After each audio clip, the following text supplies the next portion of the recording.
آگے چلنے سے پہلے ایک مسئلہ سمجھتے جائیں کہ یہ دو نبی پاک صلی اللہ علیہ وسلم کی بیویاں، اور ہمارے عرف میں اور ہماری زبان میں بیوی کو کیا کہتے ہیں؟ گھر والی، یہی کہتے ہیں نا؟ کیا کہتے ہیں بیوی کو؟ گھر والی۔ اچھا، اللہ کی شان، اللہ رب العزت نے قرآن مجید میں ایک لفظ ذکر کیا جو آیت میں نے خطبہ کے اندر تلاوت کی ہے، انما یرید اللہ لیذھب عنکم الرجس اہل البیت، اہل البیت۔ تو جو لفظ ہماری زبان اور ہمارے عرف میں بیوی کے لیے بولا جاتا ہے، میری گھر والی، قرآن نے بھی وہی لفظ بولا نبی پاک صلی اللہ علیہ وسلم کی بیویوں کے بارے میں، اور قرآن نے کہا اہل البیت، نبی پاک صلی اللہ علیہ وسلم کی گھر والیاں۔ آج بڑا شور مچایا جاتا ہے اور لوگوں کے دعوے سامنے آتے ہیں، کوئی کہتا ہے ہم صحابہ کے محب ہیں، اور واقعی ہمیں صحابہ سے محبت ہے۔ کوئی کہتے ہیں جی ہم اہل بیت کے محبت کرنے والے ہیں، اور اہل بیت سے ہم بھی محبت کرتے ہیں۔ حب صحابہ و اہل بیت، صحابہ سے محبت کرنا یہ بھی ایمان کا حصہ ہے، اہل بیت نبی پاک صلی اللہ علیہ وسلم کے گھر والوں سے محبت کرنا یہ بھی ایمان کا حصہ ہے۔ اب اہل بیت، اس کی تشریح لوگوں نے اپنی مرضی سے کر لی ہے، حالانکہ اہل البیت اس کی تشریح کے اندر کوئی لمبی چوڑی تقریر کرنے کی ضرورت نہیں ہے، اس لفظ کی کوئی زیادہ وضاحت کی ضرورت بھی نہیں ہے کہ اہل البیت کا معنی ہے گھر والیاں۔ اہل البیت کا معنی کیا ہے؟ گھر والی یا گھر والیاں۔ تو کسی آدمی سے بھی آپ پوچھیں کہ گھر والی کس کو کہتے ہیں تو وہ کہے گا گھر والی بیوی کو کہتے ہیں۔ تو جب قرآن نے اہل البیت کا لفظ بولا تو اس سے مراد کیا ہے؟ نبی پاک کی گھر والیاں، نبی پاک صلی اللہ علیہ وسلم کی گھر والیاں، آپ کی بیویاں، آپ کی ازواج مطہرات۔ میں تھوڑی سی اسی لفظ کی تھوڑی سی تشریح کر دیتا ہوں، لیکن پہلے ایک قرآن مجید کا حوالہ اور دیکھ لیں۔ پہلے یہ مقام دیکھ لیں، پھر اس کے بعد ایک اور مقام بھی۔ اعوذ باللہ من الشیطان الرجیم، بسم اللہ الرحمن الرحیم،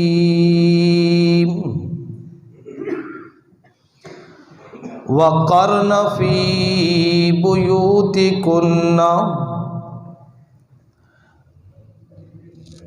وقرن فی بیوتکن، اور ٹھہری رہو اپنے گھروں کے اندر، ولا تبرجن تبرج الجاہلیت الاولی، اور جاہلیت کے طریقہ کے مطابق بن سنور کے باہر نہیں نکلنا، وَأَقِمْنَا الصَّلَاةَ، نماز کو قائم کرو، وَآتِينَا الزَّكَاةَ، اور زکوٰۃ بھی دیتی رہو، وَأَطِعْنَا اللَّهَ وَرَسُولَهُ، اور اللہ اور اس کے رسول کی اطاعت بھی کرتی رہو۔ اللہ رب العزت نے لفظ بولے، پہلا لفظ وقرنا، دوسرا لفظ لا تبرجنا، اس سے آگے اقمنا، اس سے آگے آتینا، پانچواں لفظ اللہ نے ذکر کیا وَأَطِعْنَا۔ یہ 5 لفظ عربی گرامر کو سمجھنے والے بندے اس بات کو جانتے ہیں، یہ 5 لفظ عورتوں کے لیے استعمال ہوتے ہیں۔ اگر ذکر ہوتا مردوں کا، اللہ رب العزت اقیمنا الصلاۃ نہ کہتے، اللہ کہتے اقیم الصلاۃ۔ قرآن مجید میں آیا ہے نا کئی مقام پہ، اگر ذکر ہوتا مردوں کا اللہ فرماتے اقیم الصلاۃ، اگر ذکر ہوتا عورتوں کے علاوہ مردوں کا اللہ فرماتے آتوا الزکات، اللہ فرماتے اطیعوا اللہ ورسولہ۔ یہ الفاظ 5 الفاظ کرنا، لا تبرجنا، اقمنا، آتینا اور اطعنا، یہ 5 الفاظ بتا رہے ہیں یہاں ذکر عورتوں کا ہو رہا ہے۔ یہاں ذکر کس کا ہو رہا ہے؟ عورتوں کا ہو رہا ہے۔ اب کون سی عورتوں کا ذکر ہے؟ کائنات کے اندر کتنی ہی عورتیں ہیں، یہاں پر ذکر کن عورتوں کا ہے وہ بھی قرآن نے مسئلہ حل کر دیا۔ اسی آیت سے پہلی آیت اللہ فرماتے ہیں یا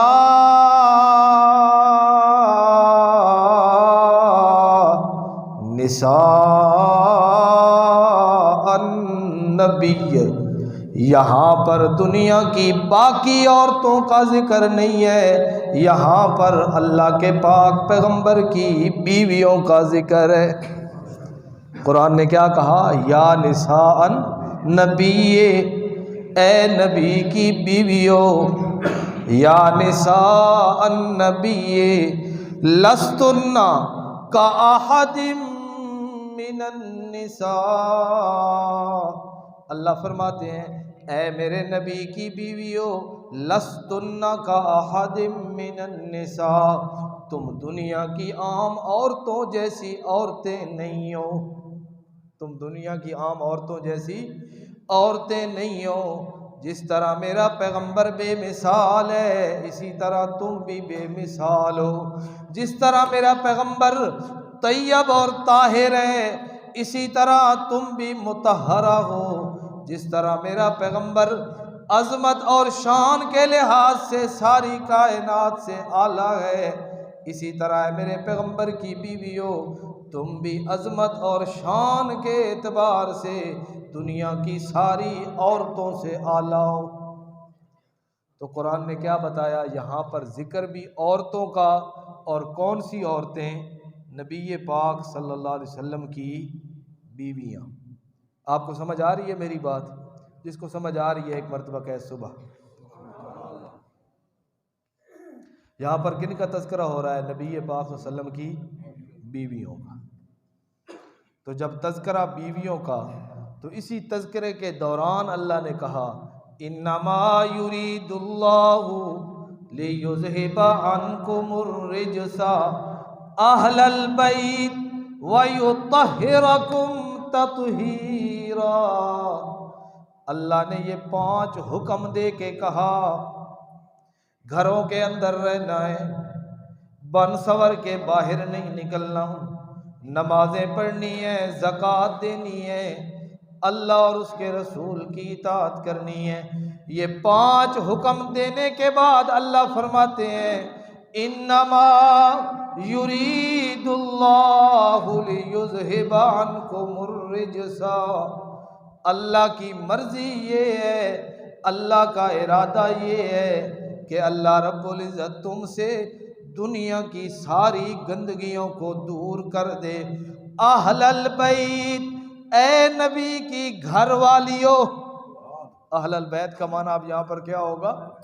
اے نبی کی گھر والیوں، وَيُطَهِّرَكُمْ تَطْهِيرًا، اور اللہ کی مرضی یہ ہے جس طرح پیغمبر پاک ہے اسی طرح اللہ تمہیں بھی پاک صاف رکھنا چاہتا ہے۔ اچھا یہ آیت ختم ہوئی نا، اس سے اگلی آیت شروع ہوئی، پھر بھی اللہ کا انداز دیکھیں، قرآن کا اسلوب دیکھیں۔ اللہ فرماتے ہیں وَذْكُرْنَا، وہی مؤنث والا صیغہ، وَذْكُرْنَا مَا يُتْلَى فِي بُيُوتِكُنَّ، وہی ذکر عورتوں کا، وَذْكُرْنَ مَا يُتْلَى فِي بُيُوتِكُنَّ مِنْ آیَاتِ اللَّهِ وَالْحِکْمَةِ، اللہ فرماتے ہیں تمہارے گھروں کے اندر جو اللہ کی آیات پڑھی جاتی ہیں، وَذْكُرْنَ، انہی آیات کی تلاوت ہر وقت تم کرتی رہا کرو۔ تو قرآن مجید کے انداز سے، قرآن مجید کے ترجمہ سے کیا بات معلوم ہوئی کہ جہاں پر جو اہل البیت کا لفظ بولا گیا اس سے مراد کون ہے؟ اللہ کے پاک پیغمبر کی بیویاں، اونچی آواز سے، اللہ کے پاک پیغمبر کی بیویاں۔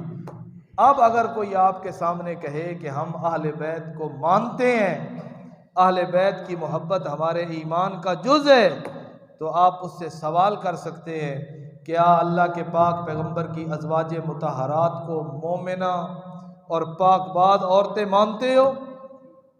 پہلا سوال آپ کا ہونا چاہیے۔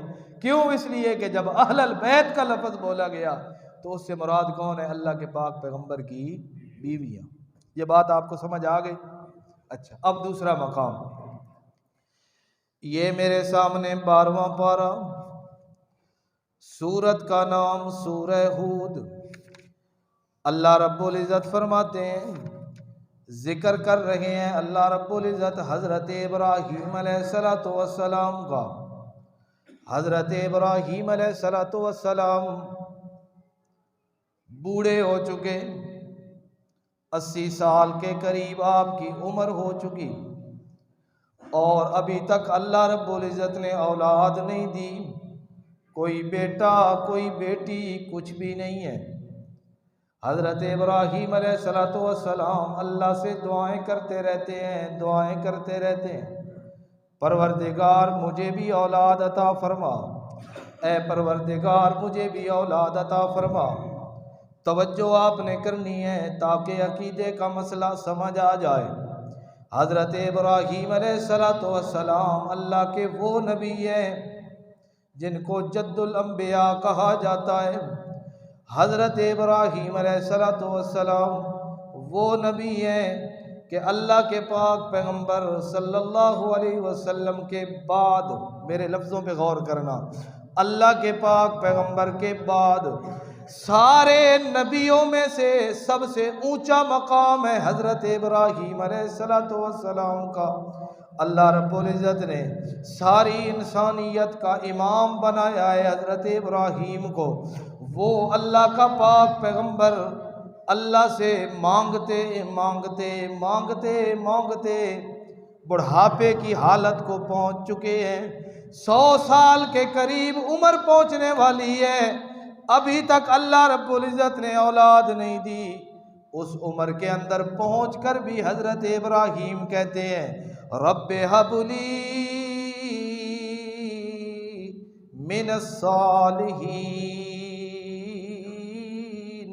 اے پروردگار میں بوڑھا ہو گیا، بڑھاپے کی عمر کو پہنچ گیا، اب بھی میرا ایمان اور یقین ہے، اے پروردگار جس طرح جوانی میں تیرے علاوہ اولاد دینے والا کوئی نہیں، اسی طرح بڑھاپے میں بھی تیرے علاوہ اولاد دینے والا کوئی نہیں ہے۔ حضرت ابراہیم کا ایمان یقین ہے کہ اولاد کے خزانوں کا مالک کون ہے؟ اللہ۔ حضرت ابراہیم کا کیا عقیدہ ہے؟ اولاد کے خزانوں کا مالک کون ہے؟ اللہ رب العزت کی ذات ہے۔ یہ میرے سامنے 25واں پارہ، اللہ رب العزت فرماتے ہیں یَهَبُ لِمَن يَشَاءُ إِنَاثًا وَيَهَبُ لِمَن يَشَاءُ الذُّكُورَ أَوْ يُزَوِّجُهُمْ ذُكْرَانًا وَإِنَاثًا وَيَجْعَلُ مَن يَشَاءُ عَقِيمًا۔ اللہ کا اعلان 25واں پارہ سورت کا نام سورت الشورى۔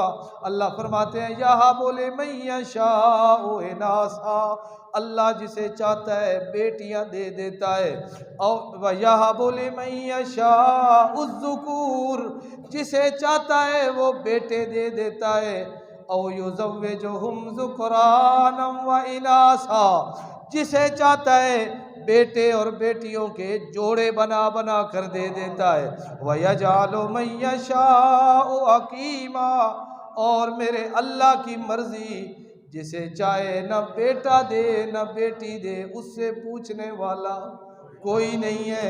قرآن ہمیں بتا رہا ہے کہ اولاد کے خزانوں کا مالک کون ہے، اور اولاد کے لیے دعا بھی کس سے کرنی چاہیے؟ اللہ سے کرنی چاہیے۔ ایک پنجابی کا شاعر کہتا ہے کہ کتیاں نو بچے کون ہے دیندا، جیڑی ٹردی ہے لا کے قطاراں۔ اللہ، کتنی پیاری بات اس نے کی ہے۔ کتیاں نو بچے کون ہے دیندا، جیڑی ٹردی ہے لا کے قطاراں، تے مرغی نہ پیر دا دیوا بالے، بچے مل گئے بے شماراں، تے مچھیاں نو بچے کون ہے دیندا، بچے جن جن کرن بہاراں، تے حیوان تا منگ دے رب تو خاکی، تے تے معبود بنائے ن ہزاراں۔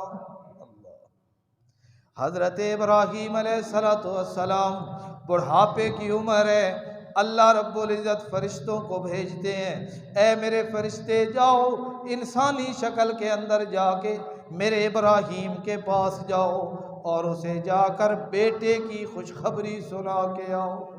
اللہ، اب یہ واقعہ سنانا آپ کو مقصود نہیں تھا، جو اصل لفظ آپ کو بتانا ہے۔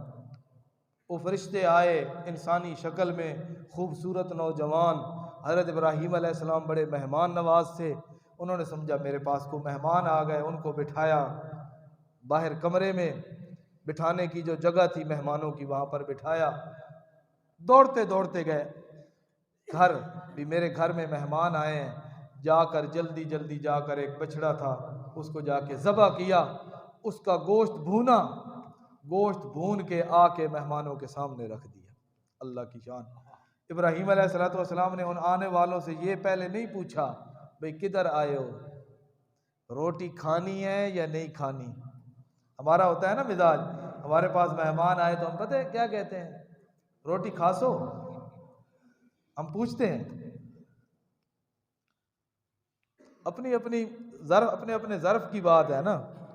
ابراہیم علیہ السلام نے یہ بھی نہیں پوچھا بھئی کون ہو، کہاں سے آئے ہو، کیوں آئے ہو، روٹی کھانی ہے یا نہیں، بس بٹھایا، گھر جا کے ان کے کھانے کا بندوبست کر لیا۔ اب وہ تو تھے فرشتے، اب ان کو بھی یہ نہیں پتا کہ ابراہیم علیہ السلام اپنے گھر کے اندر جا کر کیا کر رہے ہیں، اور ابراہیم علیہ السلام کو بھی نہیں پتا کہ میرے پاس جو آنے والے ہیں وہ انسان نہیں ہیں، وہ کون ہیں، فرشتے۔ ملائکہ بھی اللہ کی مقرب مخلوق اور نبی بھی اللہ کی مقرب مخلوق۔ توجہ، عقیدے کی بات کرنے لگا ہوں، اللہ کرے سمجھ آ جائے، کسی پہ تنقید کرنا مقصد نہیں ہے، کسی کو زج کرنا مقصد نہیں ہے، اللہ تعالیٰ عقیدے کی سمجھ دے دے۔ ملائکہ بھی اللہ کی مقرب اور نبی حضرت ابراہیم بھی اللہ کے مقرب۔ فرشتوں کو یہ نہیں پتا گھر میں ابراہیم کیا کر رہے ہیں، اور حضرت ابراہیم کو یہ نہ پتا کا چل سکا کہ یہ آنے والے انسان نہیں ہیں بلکہ کیا ہے، فرشتے ہیں۔ اللہ تعالیٰ نے پردہ ڈال دیا، مسئلہ سمجھ آ گیا، پردوں کے پیچھے جاننے اور پہچاننے والا کون ہے؟ اللہ رب العزت کی ذات ہے، پردوں کے پیچھے اللہ کے علاوہ اور کوئی جاننے پہچاننے والا نہیں ہے۔ پردوں کے پیچھے جاننے والا بھی اللہ، پردوں کے پیچھے رہ کر دینے والا بھی اللہ، اور پردوں کے پیچھے سے رہ کے لینے والا بھی اللہ۔ اسی لیے ہم کہتے ہیں عالم الغیب کلا اللہ۔ اچھا، ابراہیم علیہ السلام لے کے آئے نا کھانا، ان کے سامنے رکھا، ان کا بھی کھاؤ، اب وہ تو فرشتے، انہوں نے تو کھانا نہیں۔ ابراہیم علیہ السلام ڈرے، بلکہ جب ایک مقام پہ آتا ہے انا منکم وجلون، ابراہیم علیہ السلام میں تو بھائی خوف زدہ ہو گیا، انہوں نے کہا ڈرنے کی ضرورت نہیں ہے، ہم فرشتے ہیں۔ جب انہوں نے کہا نا ہم فرشتے ہیں، حضرت ابراہیم علیہ السلام کی بیوی وہ دروازے کی اوٹ میں ساتھ کھڑی تھی، وامرأتہ قائمۃ فضحکت، وہ بھی دروازے کے ساتھ پیچھے کھڑی تھی اور وہ یہ سارا معاملہ دیکھ رہی تھی۔ جب انہوں نے کہا نا ہم تو فرشتے ہیں، تو وہ سارا جو تھا وہ خوف اور ڈر وہ ختم ہوا، وہ ہنس پڑی کہ ابراہیم علیہ السلام تو خوف زدہ ہو کے بیٹھے تھے کہ کہیں میرے کوئی دشمن تو نہیں ہے، تو یہ تو معاملہ ہی اور نکلا۔ تو اس کے بعد قرآن کہتا ہے فَبَشَّرْنَاهَا بِإِسْحَاقَ، فرشتوں نے آ کے خوشخبری دی حضرت ابراہیم علیہ السلام کو کہ اللہ تعالیٰ آپ کو بیٹا دے گا۔ اب توجہ کرنی ہے آپ نے، فرشتوں نے خوشخبری دی کہ اللہ رب العزت آپ کو کیا دے گا؟ بیٹا دے گا۔ جب فرشتوں نے یہ بات کی نا تو حضرت ابراہیم علیہ السلام کے بولنے سے پہلے، ابھی تک حضرت ابراہیم علیہ السلام نہیں بولے، حضرت ابراہیم علیہ السلام کی بیوی، اس لفظ پہ توجہ رکھنی ہے، حضرت ابراہیم علیہ السلام کی بیوی وہ کہنے لگی یا ویلتا آلد وانا عجوز وہذا بالی شیخا ان ھذا لشیء عجیب۔ جب فرشتوں نے خوشخبری دی بیٹے کی، حضرت ابراہیم علیہ السلام کی بیوی حضرت سارہ کہنے لگی آلد وانا عجوز وھذا بالی شیخا، مجھ سے بچہ ہوگا، میں جنوں گی، میں بھی بوڑھا، میرا خامد بھی بوڑھا۔ اب توجہ، کس نے کہا یہ جملہ؟ حضرت ابراہیم علیہ السلام کی بیوی نے۔ اس لفظ کو یاد رکھنا ہے، حضرت ابراہیم علیہ السلام کی بیوی نے، آپ کی گھر والی نے یہ کہا آلد وانا عجوز وھذا بالی شیخا، میں بھی بوڑھی، میرا خامد بھی بوڑھا، یہ کیسے ہوگا؟ ان ھذا لشیء عجیب، یہ تو بڑی عجیب بات ہے۔ جب انہوں نے یہ بات کی، اب فرشتوں کے کلام، اب فرشتوں نے مخاطب کیا حضرت ابراہیم کی بیوی کو، حضرت سارہ کو مخاطب کر کے وہ فرشتے کہتے ہیں اتعجبین من امر اللہ، اتعجبین من امر اللہ، آپ اللہ کے حکم پہ تعجب اور حیرانگی کا اظہار کیوں کر رہی ہے؟ اتعجبین، کیا آپ تعجب کرتی ہیں اور حیرانگی کا اظہار کرتی ہیں؟ من امر اللہ، اللہ کے حکم سے۔ آگے فرشتوں نے کہا رحمت اللہ علیکم، اللہ کی رحمتیں ہوں تمہارے اوپر، وبرکاتہ، اور اللہ کی طرف سے برکتیں بھی ہوں تمہارے اوپر، اہل البیت، اے نبی کی گھر والی، اے نبی کی گھر والی۔ اہل البیت کا لفظ فرشتوں نے بولا کس کے لیے؟ حضرت ابراہیم کی گھر والی کے لیے۔ یہ مسئلہ آپ کو یاد کروانا تھا اور سمجھانا تھا کہ جب لفظ اہل بیت کا آیا جائے تو اس سے سب سے پہلے مراد کون ہوتا ہے؟ گھر والی ہوتی ہے۔ یہ قرآن مجید کا حوالہ جا کے سورہ ہود ہے، 12واں پارہ ہے، گھر جا کے دیکھ لینا۔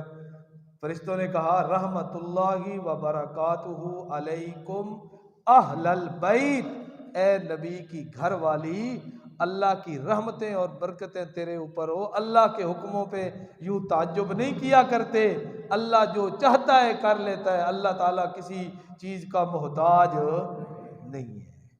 بات سمجھ آ گئی کہ جب لفظ اہل بیت بولا جائے تو اس سے سب سے پہلے کون مراد ہوتا ہے؟ گھر والیاں۔ تو انما یرید اللہ لیذھب عنکم الرجس اہل البیت، جب یہ آیت پڑھی جائے گی تو اس سے بھی سب سے پہلے کون مراد ہوگا؟ اللہ کے پاک پیغمبر کی بیویاں اور گھر والیاں مراد۔ لہذا اگر ہم کہتے ہیں نا ہمیں اہل بیت سے محبت ہے تو ہمارا یہ دعویٰ سچا ہے، اس لیے کہ ہم پیغمبر کے صحابہ کو بھی مانتے ہیں، پیغمبر کی ازواج کو بھی مانتے ہیں، پیغمبر کی بیٹیوں کو بھی مانتے ہیں، پیغمبر کے خاندان اور گھر والوں کو بھی مانتے ہیں۔ ہمارا ایمان ان سب پر محبت کیے بغیر ہمارا ایمان مکمل نہیں ہوتا۔ اب وقت تھوڑا رہ گیا ہے، یہ مسئلہ رہ گیا تھوڑا سا، اس کو میں آگے انشاءاللہ پھر کسی دن موقع ملا نا کہ اہل بیت جو لوگوں نے تشریح بنائی ہوئی ہے اہل بیت کی، کیا وہ درست ہے یا وہ تشریح اہل بیت کی جو قرآن نے کی ہے وہ درست ہے، وہ انشاءاللہ میں پھر کبھی آپ کو بتاؤں گا۔